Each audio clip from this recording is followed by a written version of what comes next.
Today's podcast is something a little hard to talk about, but this is the Midlife Crisis podcast. But anxiety, depression, PTSD.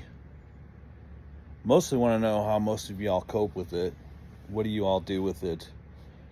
Because I know a lot of people are suffering with it who fall to the stigma and just, it's bullshit. I just got to be tougher. I got to be better. I got to do this. I got to do that. But if you work and have been through traumatic experiences in your life, I'm going to tell you right now that just, putting it on the back burner or pushing it down deep does not help at all, because it's going to come back later, especially if you keep experiencing traumatic events, panic attacks, anxiety, all that stuff.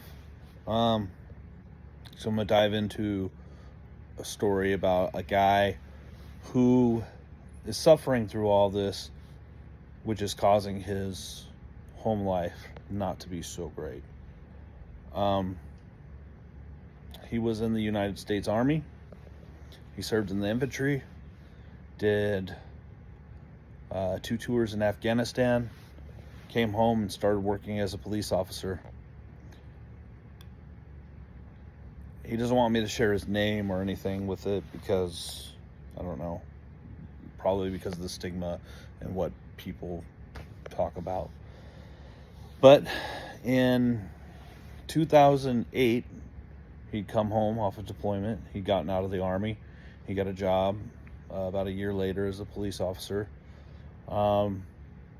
Worked his way up the rank to sergeant until recently. He'd been